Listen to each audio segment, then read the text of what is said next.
Assalamualaikum warahmatullahi wabarakatuh. Alhamdulillahirrahmanirrahim. Wassalatu wassalamu ala asrafil anbiya wal mursalin wa ala alihi wa sahbihi ajma'in. Para pendengar yang beriman, ada hal-hal yang perlu diperhatikan sebelum buang hajat, terutama bila kita tidak di rumah, sedang berpergian, tidak bertemu dengan kamar mandi. Pertama, mencari tempat yang sepi dari manusia dan jauh dari penglihatan mereka. Berdasarkan riwayat Nas bahwa apabila Nabi Muhammad SAW buang air besar, beliau pergi hingga tidak ada seorang pun yang melihatnya. Kemudian yang kedua, tidak membawa serta sesuatu yang mengandung nama Allah. Berdasarkan riwayat yang menyebutkan bahwa Nabi menggunakan cincin yang berukiran tulisan Muhammad Rasulullah. Namun apabila beliau hendak masuk ke tempat buang hajat, beliau menanggalkannya.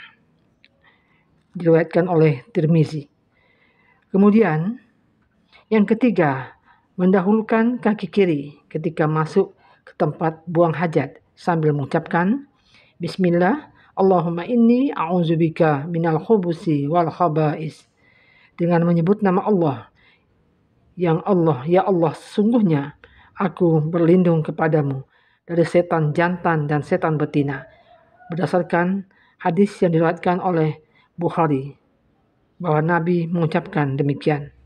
Keempat, tidak mengangkat pakaiannya sebelum mendekatkan ke tempat atau ke tanah untuk buang hajat, agar bisa menutupi aurat yang memang diperintahkan syariat untuk ditutupi. Yang kelima, tidak jongkok menghadapi kiblat atau membelakanginya saat buang air besar ataupun air kecil. Berdasarkan sabda Rasulullah SAW, janganlah kalian menghadap ke arah kiblat dan jangan pula membelakanginya saat buang air besar atau air kecil. Yang keenam, tidak buang air besar ataupun air kecil di tempat berteduhnya manusia atau di jalanan mereka. Di tempat mengalirnya air yang dibutuhkan manusia ataupun di bawah pepohonan yang berbuah. Berdasarkan sabda Rasulullah SAW, jauhilah 3 perbuatan terlaknat.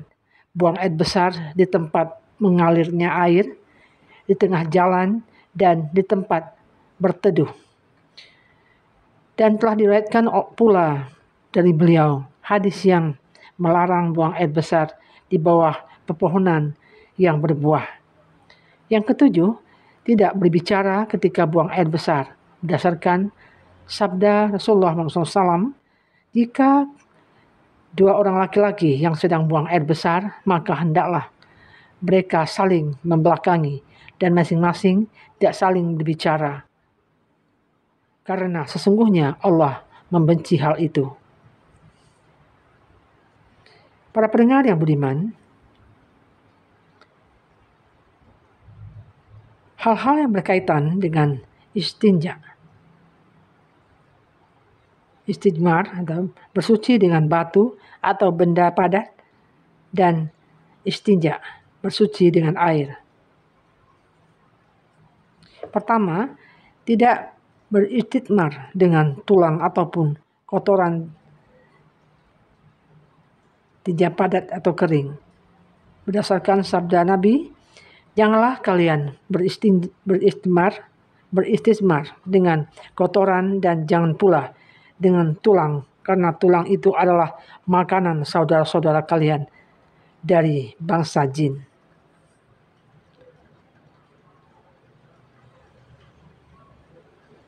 Para pendengar yang budiman, kita juga tidak boleh beristijmar dengan sesuatu yang bermanfaat, seperti kain yang masih bisa dipakai, kertas atau lainnya. Tidak boleh juga dengan benda yang terhormat seperti makanan, karena menghilangkan manfaat dan merusak kemaslahatan hukumnya adalah haram. Yang kedua, tidak cebok atau istinja dengan tangan kanan atau menyentuh kemaluan dengan tangan kanan. Berdasarkan sabda Nabi, janganlah seseorang di antara kalian memegang kemaluannya dengan tangan kanannya ketika buang air kecil, dan jangan pula cebok dengan tangan kanannya. Kemudian beristijmar secara ganjil, misalnya 3 kali, jika belum bersih maka 5 kali. Berdasarkan perkataan Rasulullah bersabda melarang kami menghadap ke arah kiblat ketika buang air besar atau air kecil, dan beliau juga melarang kami beristinja dengan tangan kanan atau kurang dari tiga batu, atau beristinja dengan raji atau tulang. Raji adalah kotoran bakar, peranakan keledai dan kuda, atau kotoran keledai. Yang keempat, jika menggunakan air dan batu, maka lebih dulu menggunakan batu, lalu beristinja dengan air. Jika merasa cukup dengan salah satunya, maka itu pun boleh walaupun menggunakan air lebih baik, berdasarkan perkataan Aisyah. Suruhlah suami-suami kalian untuk bersuci cebok dengan air. Sesungguhnya aku malu untuk menyampaikannya kepada mereka. Sesungguhnya Rasulullah melakukannya demikian. Diriwayatkan oleh Tirmizi.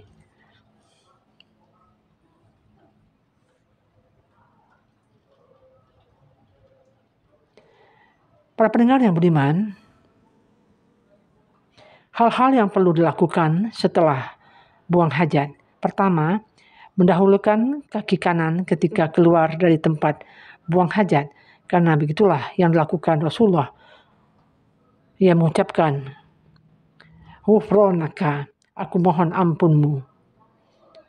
Atau, "Alhamdulillahillazi azhaba anil aza wa afani." Segala puji bagi Allah yang telah menghilangkan penyakit dariku dan menyehatkanku.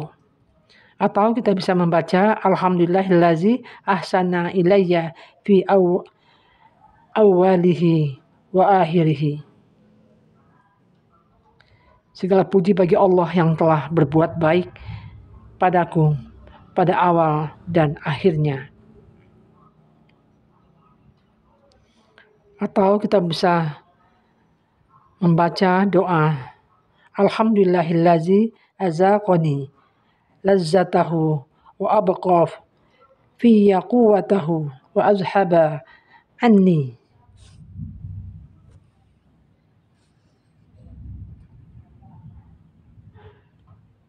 Azaba.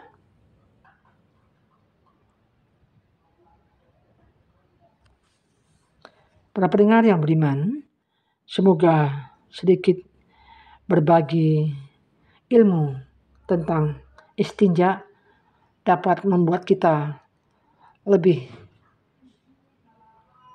mengerti bagaimana seharusnya hal-hal yang dicontohkan oleh Rasulullah Muhammad SAW beristinja yang baik.